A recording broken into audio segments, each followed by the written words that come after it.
আসসালামু আলাইকুম ওয়া রাহমাতুল্লাহি ওয়া বারাকাতুহু।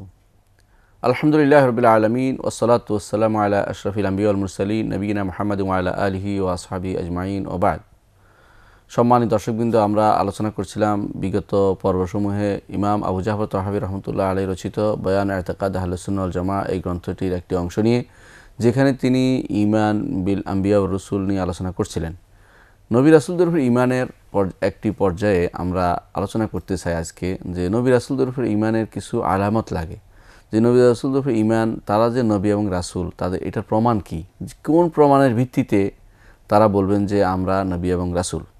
যুগে যুগে নবী এবং রাসূল এসেছেন, বিশেষ করে যে ইব্রাহিম, মুসা, ঈসা হতে শুরু করে মুহাম্মদ সাল্লাল্লাহু আলাইহি ওয়াসাল্লাম, সবাই কিন্তু নবী এবং রাসূল। তারা যখনই নবুয়ত এবং রিসালাত নিয়ে এসেছেন, তাদের কওমের কাছে বলেছেন যে আমরা রাসূল, আমাদের তোমরা অনুসরণ করো, এই কথাটি বলেছেন। এর পক্ষে তাদের কোনো যুক্তি থাকতে হবে, এর পক্ষে তাদের কোনো নিদর্শন থাকতে হবে, এর পক্ষে প্রমাণবাহী কোনো কিছু না কিছু থাকতে হবে। এই জিনিসগুলি আমরা মূলত নবুয়তের প্রমাণ হিসাবে আলোচনা করে থাকি। এটাকে কোথাও কোথাও আয়াত বলা হয়েছে। কোরআন এবং হাদিসে দেখা যায় এটাকে আয়াত বলা হয়েছে। কোরআনে কারিমে আল্লাহ তাআলা এই জন্য বলেছেন আয়াত, জাআতুম রুসুলুহুম বাইয়িনাত বলা হয়েছে কখনো কখনো, এবং কখনো কখনো সেটাকে হাদিসের ভাষায় নবুয়তের প্রমাণ এর কথা উল্লেখ করা হয়েছে।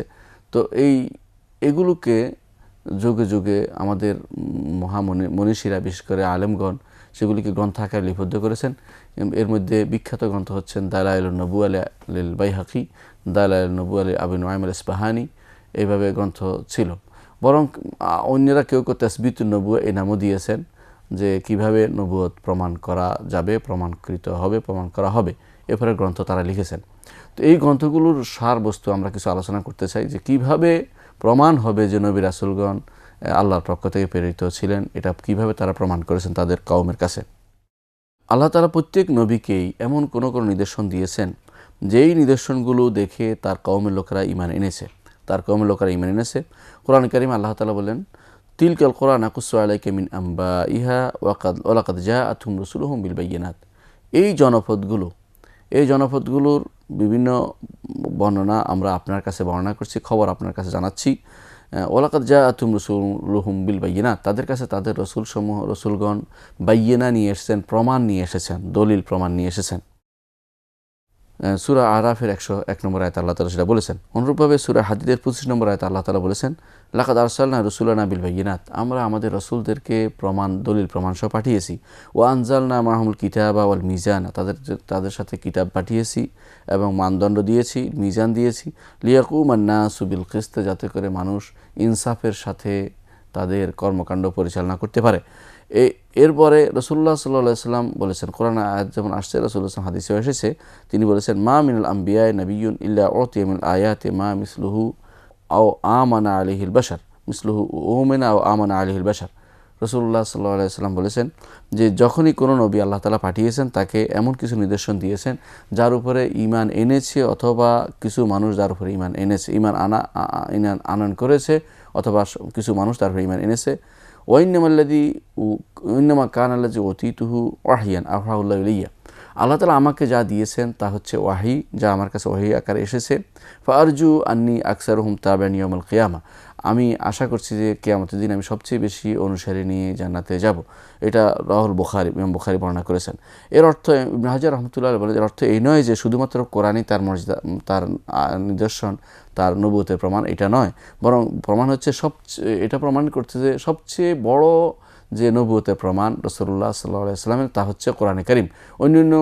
অন্যান্য নবুয়তের প্রমাণ আরও যেগুলি দালাইল নবুয়া আছে, আয়াতুল আম্বিয়া আছে, নবীদের নিদর্শন আছে, বা প্রমাণগুলি আছে, দলিলগুলি আছে, সেগুলো বাদেও সবচেয়ে বড়টা হচ্ছে কোরআনে কারীম, যার কোনো তুলনা কোনোদিন চলে না, এবং যার এমন চ্যালেঞ্জ ছুঁয়ে দিয়েছে, যার বিপরীতে কোনো কিছু কেউ আনতে পারবে না। এটা কিয়ামত পর্যন্ত এই চ্যালেঞ্জ ছুঁড়ে দেওয়া রয়েছে। কিন্তু এর বাইরেও রাসূলুল্লাহ সাল্লাল্লাহু আলাইহি ওয়াসাল্লাম অনেক মর্যাদা ছিল, অনেক প্রমাণ ছিল, অনেক নিদর্শন ছিল, সেগুলি আমরা বিভিন্ন জায়গায় দেখতে পাই, বিভিন্ন কোরআন এবং হাদিসের বিভিন্ন জায়গায় সেটা দেখতে পাই আমরা। কেউ কেউ হয়তো বলতে পারেন যে কোরআনে কারিমে আল্লাহ তাআলা বলেছেন যে কাফেররা হুদ আলাইহিস সালামকে বলেছিল, ইয়া হুদু মা জিতনা বিবাইয়িনাতিন ওয়া মা নাহনু বিতারিকি আলিহাতিনা আন কাউলিকা ওয়া মা নাহনু লাকা বিমুমিনিন। হে হুদ, আপনি তো কোনো প্রমাণ নিয়ে আসেননি, আর আপনার কথা শুনেই আমরা আমাদের ইলাহাদেরকে ছেড়ে দেব, মাবুদদেরকে ছেড়ে দেবো, এটা হতে পারে না, আমরা তো আপনার কথা মানব না। এর দ্বারা বোঝা যাচ্ছে যে হয়তো কেউ কেউ বুঝতে পারে, এটা দ্বারা যে কেউ কেউ বুঝতে পারে যে হুদ আলাইহিস সালামের কোনো নিদর্শন ছিল না, কিন্তু এই কথাটা ঠিক নয়। বরং আমরা এটা দৃঢ়ভাবে বিশ্বাস করি যে আল্লাহ তাআলা অন্যান্য নবীদের মতো হুদ আলাইহিস সালামকেও নবুয়তের প্রমাণ সহ পাঠিয়েছেন এবং হুদ আলাইহিস সালাম তার কওমের কাছে সে প্রমাণ পেশ করেছেন। কিন্তু যা তারা অতিমাত্রায় বেশি বিদ্রোহী হওয়ার কারণে প্রমাণগুলিকে প্রমাণ হিসেবেই গ্রহণ করতে রাজি হয়নি, বরং এটা ছিল তাদের সীমা লঙ্ঘন। এই জন্য তারা নতুন নতুন প্রমাণ চাইয়ে বসত। যেমনিভাবে আল্লাহ তাআলা তার নবী মুহাম্মদ সাল্লাল্লাহু আলাইহি ওয়াসাল্লামকে কোরআন নামক এত বড় প্রমাণ দিলেন যে এই কোরআন হচ্ছে আমার নবুয়তের প্রমাণ, তারপরও আরবের মুশরিকরা সেটা গ্রহণ করতে রাজি হয়নি। তারা বলতো যে ফালিয়াতিনা বিআয়াতিন কামা উরসিল আউয়ালুন, আমাদের জন্য সেরকম আয়াত নিদর্শন নিয়ে আসুন যেরকম নিদর্শন আগের লোকদের ছিল। এমনকি তারা কখনো কখনো এমন জিনিস বলতো যে জিনিস কখনো রাসূলুল্লাহ সাল্লাল্লাহু আলাইহি ওয়াসাল্লাম যেটা করতে চাননি, অথবা আল্লাহ তাআলা তাকে সেটা করার জন্য অনুমোদন করেননি। যেমন তারা বলতো ওয়াকালু লান নুমিনা লাকা হাত্তা তাফজুরা লানা মিনাল আরদি ইয়ামবুআ, তারা বলতো যে আমরা আপনার উপর ঈমান আনবো যতক্ষণ না জমিনের মধ্যে আপনি প্রস্রবণ চালু করে দেবেন, আও তখরুজ মিন আমদি ইয়ামবুআ আও ইয়াকুন লাকা বাইতুম মিন যুখরুফিন, অথবা আপনার সুন্দর সুসজ্জিত ঘর হবে সেটা দেখে, অথবা আও তারকা ফিস সামা, অথবা আপনি আকাশে উঠে যাবেন, সেখান থেকে আপনি আয়াত নিয়ে আসবেন, আমরা চোখে দেখব, এই জাতীয় কথাগুলো তারা বলতো। কিন্তু এগুলি বাদে আসলে কি রাসূলুল্লাহ সাল্লাল্লাহু আলাইহি ওয়াসাল্লামকে অন্য কোনো নিদর্শন দেওয়া হয়নি? অনেক নিদর্শন দেওয়া হয়েছে, কিন্তু তারা তাদের বাড়াবাড়ির কারণে সেগুলিকে গ্রহণ না করে নতুন দাবি করত। যেভাবে রাসূলুল্লাহ সাল্লাল্লাহু আলাইহি ওয়াসাল্লামকে তারা বেশি চেয়েছিল, অনুরূপভাবে তারা পূর্ববর্তী নবীর অনুসারী যারা ছিল, বিশেষ করে হুদ আলাইহিস সালাতু ওয়াস সালামের কওম এরকম, তিনি যে নিদর্শন নিয়ে এসেছেন সেই নিদর্শন না মেনে নতুন নিদর্শন দাবি করছিল এবং তারা মনে করছিল তিনি যে নিদর্শন নিয়েছে এটাকে নিদর্শনই মনে করতো না তারা। এই জন্য আল্লাহ তাআলা তাদের এই কথার উল্লেখ করেছেন, এই অর্থে নয় যে আল্লাহ তাআলা তাকে কোনো নিদর্শন দেননি, বরং এই অর্থে যে তারা তার কাছ থেকে প্রাপ্ত নিদর্শনই মনে করছে না। আল্লাহ তাআলা তখন তাদেরকে শাস্তি দিয়ে দুনিয়া থেকে তাড়িয়ে দিলেন এবং দুনিয়ার কঠিন শাস্তি তাদেরকে দিলেন এবং আখিরাতের শাস্তি তাদের জন্য অপেক্ষা করছে। কোরআন কারীমে আল্লাহ তাআলা এই জন্য বলেছেন ওয়াকালু লাউলা ইয়াতিনা বিআয়াতিন মির রাব্বিহি, তারা বলে যে তিনি কেন আমাদের, রাসূলুল্লাহ সাল্লাল্লাহু আলাইহি ওয়াসাল্লামকে বলে তিনি কেন আমাদের জন্য নিদর্শন নিয়ে আসেন না। আল্লাহ তাআলা বলেন আওয়ালাম তা'তিহিম বায়্যিনাতু মা ফিস সুহুফিল উলা, যে পূর্ববর্তী কিতাবে যে সমস্ত নিদর্শন আছে সেগুলি কি তারা দেখে না? তাদেরকে সেগুলি এসেছে, তারা জানে যে কী নিদর্শন তার নবীদেরকে আল্লাহ তাআলা দিয়েছেন। সুতরাং আল্লাহ তাআলা প্রত্যেক নবীকে কোনো না কোনো নিদর্শন দিয়েছেন তার নবুয়তের উপরে, যা দেখে তার লোকেরা যে হ্যাঁ তিনি সত্য নবী, সুতরাং ঈমান আনা দরকার, সেভাবে তারা ঈমান এনেছে। বস্তুত নবীদের নিদর্শন এত বেশি ছিল যে সেটার উপর ঈমান না আনার কোনো যৌক্তিক কারণ ছিল না। কিন্তু তারপরেও দেখা গেছে কখনো কখনো নবীদের নবীদের উম্মতের অনেকেই যারা কাফের হয়েছে তারা কিন্তু নবীদের উপর ঈমান আনেনি। এর মৌলিক কারণ আমরা বলতে পারি কয়েকটি। এক নম্বর কারণ হচ্ছে আল কিবির, সবচেয়ে বড় কারণ হচ্ছে অহংকার। তারা অহংকার করে তারা মানবে না, কারণ অহংকারের বিভিন্ন কারণ থাকতে পারে। আমার গোত্রে কেন আসলো না, আমাকে কেন দেয়া হলো না, এই জাতীয় কথাগুলো তারা বলতো। এই জন্য দেখেন রাসূলুল্লাহ সাল্লাল্লাহু আলাইহি ওয়াসাল্লাম যখন তায়েফে গেলেন তখন তারা বলল যে আল্লাহ তোমাকে দেখলো, আমাদের দেখলো না কেন, আমরা তো অনেক বড় নেতা, ইত্যাদি ইত্যাদি। তারা তখন বলতে আরম্ভ করলো যে লাউলা উনজিলা হাযাল কোরআন আলা রাজুলিন মিনাল কারিয়াতাইন আযীম, যে বড় কারিয়া, বড় জনপদের লোকদের উপর কেন নাজিল করা হলো না, আপনার উপর কেন নাজিল করা হলো, ইত্যাদি তারা বলছে। আবার ফেরাউন বলতে আরম্ভ করলো, ফেরাউন কিন্তু মুসা আলাইহিস সালামের হক জেনেছে যে মুসা আলাইহিস সালাম হক, তারপর মানেনি কেন, অহংকার করে। আল্লাহ তাআলা এই জন্য বললেন ওয়াজাহাদু বিহা ওয়াস্তায়কানাতহা আনফুসুহুম যুলমান ওয়া উলুওয়া, যে তারা অস্বীকার করেছে, অর্থাৎ তাদের অন্তর স্বীকার করছে যে এটা সত্য, কিন্তু তারা অস্বীকার করছে কেন, যুলমান ওয়া উলুওয়ান, জুলুম করার জন্য এবং দুনিয়ার বুকে অহংকার করার জন্য তারা সেটা অস্বীকার করেছে।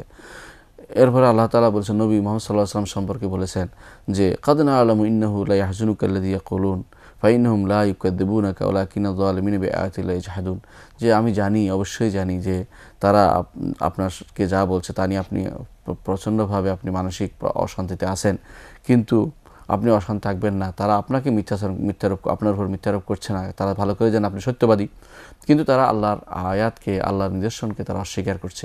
এই অস্বীকারের কারণ হচ্ছে অহংকার করছে, অহংকার করে তারা অস্বীকার করেছে। যুগে যুগে নবী রাসূলদের শত্রু যারা ছিল তারা অহংকার করে নবী রাসূলদের নিদর্শনসমূহকে অস্বীকার করেছে। দ্বিতীয় যে কারণে তারা অস্বীকার করে তা হচ্ছে হিংসা।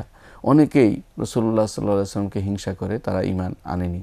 বিশেষ করে আবু জাহাল বা উমাইয়া ইবনে খালাফ, এরা অস্বীকার করেছে রাসূলুল্লাহ সাল্লাল্লাহু আলাইহি ওয়াসাল্লাম কেন কোরাইশের এই অংশে আসলো, হাশেমি বংশে আসলো, কেন তারা উমাইয়া বংশে আসলো না তিনি, এই জন্য তারা অস্বীকার করে হিংসা করে, অথবা হিংসা করেছে কখনো কখনো যে আমি কেন তার অনুসরণ করতে যাব, ইত্যাদি ইত্যাদি। এই জন্য আল্লাহ তাআলা কোরআনে কারিমে এই কথাটি উল্লেখ করেছেন। আল্লাহ তাআলা বলেন, আল্লাযিনা আতাইনাহুমুল কিতাবা ইয়ারিফুনাহু কামা ইয়ারিফুনা আবনাআহুম, যাদেরকে আমরা কিতাব দিয়েছি, অর্থাৎ বনি ইসরাইল, ইহুদি এবং নাসারা, এদেরকে কিতাব আল্লাহ তাআলা দিয়েছেন আগে, তারা জানে যে রাসূলুল্লাহ সাল্লাল্লাহু আলাইহি ওয়াসাল্লাম হক নবী। যেমনিভাবে তারা জানে তাদের সন্তানদেরকে তারা নিজের সন্তান বলে তারা জানে, তেমনিভাবে তার চেয়েও ভালোভাবে জানে রাসূলুল্লাহ সাল্লাল্লাহু আলাইহি ওয়াসাল্লাম যে হক। বরং জিজ্ঞাসা করা হয়েছিল একজন ঈমান আনছেন এরকম একজন আব্দুল্লাহ ইবনে সালাম রাদিয়াল্লাহু আনহুকে, যে আল্লাহ তাআলা তিনি তো বলেছেন যে যাদের উপর কিতাব নাজিল করা হয়েছে তারা জানে যে নবী হক, যেমনিভাবে তারা জানে তাদের সন্তানরা হক, সত্য তাদেরই সন্তান। তখন তিনি বলেছেন যে আমার সন্তানের চেয়েও আমি বেশি মনে করি রাসূলুল্লাহ সাল্লাল্লাহু আলাইহি ওয়াসাল্লাম হক। কারণ হচ্ছে আমার সন্তানের ব্যাপারে আমার স্ত্রী খেয়ানত করতে পারে, কিন্তু রাসূলুল্লাহ সাল্লাল্লাহু আলাইহি ওয়াসাল্লাম যে হক এই ব্যাপারে আমার কোনো সন্দেহ নেই। এরপরে আল্লাহ তাআলা বলেন, ওয়াইন্না ফারিকাম মিনহুম লা ইয়াকতুমুনাল হাক্কা ওয়া হুম ইয়ালামুন, অর্থাৎ ইহুদি নাসারাদের মধ্যে একটি বিরাট গোষ্ঠী আছে যারা হককে জানার পরেও তারা এটা গোপন করে এবং সেটাকে তারা প্রকাশ করে না, কারণ তারা হিংসা করেছে। কেন আল্লাহ তাআলা আল্লাহ তাআলা ইসমাইলের বংশে কেন নবুয়ত দিবেন, কেন তিনি ইসহাকের বংশের শেষ নবী দিলেন না, এই জন্য তারা রাসূলুল্লাহ সাল্লাল্লাহু আলাইহি ওয়াসাল্লাম ঈমান আনেনি। এটা তাদের হিংসার বশবর্তী হয়। কোরআনে কারিমে আল্লাহ তাআলা অন্য আয়াতে বলেছেন, ওয়াদ্দা কাসীরুম মিন আহলিল কিতাব, আহলুল কিতাবদের একটি গোষ্ঠী আশা প্রকাশ করে, ইচ্ছা প্রকাশ করে, তাদের ঐকান্তিক কামনা এটা থাকে, লাউ ইউরুদ্দুনাকুম বাদি ঈমানিকুম কুফারা, তোমাদেরকে ঈমানের পরে কাফের হিসেবে ফেরত দিতে, হাসাদা মিন আনফুসিহিম, নিজেদের পক্ষ থেকে হিংসা করে, মিন বাদি মা তাবায়্যানা লাহুমুল হক, অথচ তাদের কাছে হক স্পষ্ট হয়েছে। তাহলে বোঝা গেল যে দ্বিতীয় যে বড় কারণ, যে কারণে তারা নবী রাসূলদের নিদর্শনকে মেনে নিতে পারেনি, তা হচ্ছে তারা হিংসা করত। এই হিংসার কারণে তারা গোত্রীয় হিংসা ছিল, কখনো কখনো অন্য কোনো রকমের হিংসা ছিল, স্বার্থগত হিংসার কারণে তারা কখনো কখনো নবী রাসূলদেরকে মেনে নিতে পারেনি, তাদেরকে অস্বীকার করেছে, অথচ তাদের নিদর্শন ছিল, সেই নিদর্শনগুলো দেখে তারা হক হিসাবে জানতো, তারপর তারা মেনে নিতে পারেনি। তৃতীয় যে কারণে তারা নবী রাসূলদেরকে মানেনি তা হচ্ছে অভ্যাসের অনুসরণ। তারা দেখতে পেয়েছে তাদের পিতামাতা একটি কাজ করেছে, সেভাবেই চলবে। তারা দেখতে পেয়েছে তাদের বংশের লোকেরা একরকম চলেছে, তারা সেভাবেই চলবে। অর্থাৎ অভ্যাস, তাদের নিজস্ব যে কাস্টম ছিল, কাস্টমের উপর চলবে, কোনো রকমে নতুন কোনো কিছু গ্রহণ করবে না, অথবা তাদের বিবেককে খাটাবে না, এটাই তারা সিদ্ধান্ত নিয়েছে। যখন কেউ সিদ্ধান্ত নিয়ে নেয় যে আমি আর অন্য কোনো চিন্তা করব না, তখন তাকে আর হেদায়েতের বাণী দিয়ে কোনো রকমের মোটিভেশন করা খুব কঠিন কাজ হয়ে দাঁড়ায়। এই জন্য আল্লাহ তাআলা কোরআনে কারিমে উল্লেখ করেছেন, তারা বলেছেন যে তারা তাদের পিতা মাতার অনুসরণ করে, হক নিতে চায় না। তা বলছেন, ওইযা কিল লাহুম ইত্তাবিউ মা আনজালাল্লাহ, যখন তাদেরকে বলা হয় আল্লাহ যা নাজিল করেছেন তা অনুসরণ করো, কলু, তখন তারা বলে, বাল নাত্তাবিউ মা আলফাইনা আলাইহি আবানা, বরং আমরা অনুসরণ করব যার উপর আমাদের পিতামাতাকে আমরা পেয়েছি। এরপর আল্লাহ তাআলা বলছেন, আওয়ালাউ কানা আবাহুম লা ইয়াকুলুনা শাইআন ওয়া লা ইয়াহতাদুন, যদি তাদের পিতামাতারা পূর্বসূরীরা যদি কোনো কিছু বুঝতো না এবং হেদায়েত প্রাপ্ত ছিল না, এরকম অবস্থা থাকলেও কি তারা তাদের পিতামাতার অনুসরণ করবে? আসলে তারা সেটাই করেছে। অর্থাৎ তারা কখনো নিজের বিবেক খাটায়নি, তারা মনে করছে যে অবস্থায় আসে সেই অবস্থায় চলবে, এই অবস্থায় আমাদেরকে মেনে নিতে হবে, আমরা অন্য কোনো কিছু চিন্তা করব না। আল্লাহ তাআলা কোরআনে কারিমে অন্য আয়াতে বলেছেন, বাল ক্বালু ইন্না ওয়াজাদনা আবানা আলা উম্মাতিন ওয়া ইন্না আলা আথারিহিম মুহতাদুন, বরং তারা এটা বলছে যে আমরা পেয়েছি আমাদের পিতামাতাকে একটি মিল্লাতের উপরে, একটি সুনির্দিষ্ট নিয়ম নীতির উপরে, আমরা এই নিয়ম নীতির উপরে হেদায়েত প্রাপ্ত হব, নতুন কোনো কিছু গ্রহণ করব না, নবীরা যত সত্য নিয়ে আসুক আমরা সেটা গ্রহণ করব না। এভাবে তারা নিজেদের মাইন্ড সেট করে নিয়েছে, এই জন্য তারা হেদায়েত প্রাপ্ত হয়নি। কোরআন কারিমে আল্লাহ তাআলা এই জন্য বলেছেন, কাযালিকা মা আরসালনা ওয়াকাযালিকা মা আরসালনা মিন ক্বাবলিকা ফি ক্বরিয়াতিন মিন নাযিরিন ইল্লা ক্বালা মুত্রাফুহা ইন্না ওয়াজাদনা আবানা আলা উম্মাতিন ওয়া ইন্না আলা আথারিহিম মুকতাদুন, এইভাবেই যখনই আমরা প্রেরণ করেছি আপনার পূর্বে কোনো জনপদে কোনো ভীতি প্রদর্শনকারী প্রেরণ করেছি, তখনই তারা সেখানকার যারা নেতাগোছের লোক ছিল এবং যারা অবস্থা সম্পন্ন লোক ছিল, যাদের কোনো অভাব ছিল না, তারা বলেছে ইন্না ওয়াজাদনা আবানা আলা উম্মাতিন, আমরা আমাদের পিতামাতাকে একটি সুনির্দিষ্ট নিয়ম পদ্ধতিতে পেয়েছি, ওয়া ইন্না আলা আথারিহিম মুকতাদুন, আমরা আমাদের পিতামাতার অনুসরণ করে হেদায়েত প্রাপ্ত হব, তাদের অনুসরণ করে যাব, কোনোভাবেই আমরা অন্য কিছু অনুসরণ করব না। চতুর্থ যে কারণে তারা হক নিতে দূরে ছিল, নবী রাসূলদের নিদর্শন দেখার পরেও গ্রহণ করেনি, তা হচ্ছে তারা ভয় পেয়েছে তাদের নিজের উপরে, অথবা তাদের মাসলাহাত স্বার্থ দেখেছে, তাদের দুনিয়ার স্বার্থ দেখেছে, অথবা নিজের প্রাণের স্বার্থ দেখেছে, যে প্রাণ নষ্ট হতে পারে এরকম। আল্লাহ তাআলা কোরআনে কারিমে তাদের এই কথাটি উল্লেখ করেছেন, ক্বালু ইন্নাত্তাবিউল হুদা মাআকা নুতাখাত্তাফ মিন আরদিনা, তারা বলেছে এটা যে ইন্নাত্তাবিউল হুদা মাআকা, যদি আমরা আপনার হেদায়েত অনুসরণ করি, নুতাখাত্তাফ মিন আরদিনা, মানুষ আমাদের ছোঁ মেরে নিয়ে যাবে, জমিন থেকে আমাদেরকে অন্যদিকে ফেলে দেবে, আমরা এই জমিনে বসবাস করতে পারবো না। আল্লাহ তাআলা তাদের এই অমূলক ধারণাকে খণ্ডন করে বললেন, আওয়ালাম নুমাক্কিন লাহুম হারামান আমিনা ইউজবা ইলাইহি সামারাতু কুল্লি শাই রিজকাম মিন লাদুন্না, আমরা তো তাদের জন্য নিরাপদ হারাম ব্যবস্থা করেছি, যেখানে দুনিয়ার সব জায়গা থেকে খাবার নিয়ে আসা হয়। তো তোমাদের ভয় কিসের তোমরা ভয় করো, যেখানে তোমাদের নিরাপত্তা আছে, খাবার নিয়ে আসা হয়, আর কিসের ভয়? তোমরা কেন ঈমান আনবে না? এই রিজিক আল্লাহর পক্ষ থেকে দেয়া হয়, কিন্তু তারা অধিকাংশই সেটা বুঝে না, জানে না। এই জন্য আল্লাহ তাআলা তাদের বিবেকের উপর, আল্লাহ তাআলা বলছেন তাদের বিবেক কত ভুল করছে সেই বিষয়গুলো তুলে ধরেছেন, যে তারা ভয় করছে নিজের নাফসের, নিজের স্বার্থের ভয় করছে, তাদের স্বার্থহানি হবে, অথবা তাদের মক্কার যে দায়িত্ব তারা রয়েছে, সম্মানের দায়িত্ব থেকে তাদেরকে দূরে সরিয়ে দেওয়া হবে, এই ভয়ে তারা ঈমান আনছে না। আল্লাহ তাআলা বলছেন যে এটা ঠিক নয়, তোমাদের যেই ভয় তোমরা করছো, তোমাদের তো হারামের বাসিন্দায় আছে, তোমাদের কেউ যুদ্ধ করবে না। আর দ্বিতীয় যে ভয় করছো খাবারের, তাও ভয় নেই, কারণ তোমাদের জন্য সারা দুনিয়া থেকে নিয়ে আসা হয় খাবার, সুতরাং তোমরা সেই ভয় করতে পারো না, সেই ভয় তোমরা করো না। আল্লাহ তাআলা তাদেরকে নিষেধ করে দিয়েছেন। পঞ্চম যে কারণে তারা নবী রাসূলদের বিধান গ্রহণ করেনি, নবী রাসূলদের নবুয়তের প্রমাণ পাওয়ার পরেও সেটা গ্রহণ করেনি এবং তার বিরুদ্ধে দাঁড়িয়েছে, তার কারণ হচ্ছে ইত্তেবাউল হাওয়া, অর্থাৎ সেটা হচ্ছে প্রবৃত্তির অনুসরণ। কোরআনে কারিমে আল্লাহ তাআলা বলেছেন এই জন্য, ওয়া ইয়ারাউ আয়াতান ইউরিদু ইয়াকুলু সিহরুন মুস্তামার, যখনই তারা কোনো নিদর্শন দেখে তখনই তারা মুখ ফিরিয়ে নেয় এবং বলে যে জাদু। কখনো জাদু না বলে যে সেটা হচ্ছে এটা হচ্ছে কবির কথা, কখনো সেটা না বলে যে তিনি মাজনুন, পাগল, এটা বলে। এসবই কিন্তু প্রবৃত্তির অনুসরণ। তারা যে ভালো করে চিন্তা করতে, বুঝতে পারতো যে না, এই নবী হক, আমি প্রবৃত্তির অনুসরণ করবো না, নবীর কথাই শুনবো, তাহলে তারা ঈমান আনতো। কিন্তু এই পাঁচটি মৌলিক কারণে তারা কিন্তু আল্লাহর দিন থেকে দূরে সরে গেছে। যদিও তারা দেখেছে যে নবী রাসূলগণ প্রমাণ নিয়ে এসেছেন, তারা বিভিন্ন নিদর্শন নিয়ে এসেছেন, এই নিদর্শনগুলো হক ছিল, তারপর তারা গ্রহণ করেনি। আমরা ইনশাআল্লাহ পরবর্তী পর্বে আমরা আলোচনা করব নবী রাসূলগণের যে সমস্ত নিদর্শন নিয়ে এসেছেন, সেই নিদর্শনগুলো নিয়ে আলোচনা করব এবং সেগুলোর যথার্থতা আমরা পেশ করব। ততক্ষণ আপনারা সুস্থ থাকুন, ভালো থাকুন, আল্লাহ আপনাদেরকে সঠিকভাবে রাখুন। ওয়া আখিরু দাওয়ানা আলহামদুলিল্লাহি রাব্বিল আলামিন। আসসালামু আলাইকুম ওয়া রাহমাতুল্লাহি ওয়া বারাকাতুহু।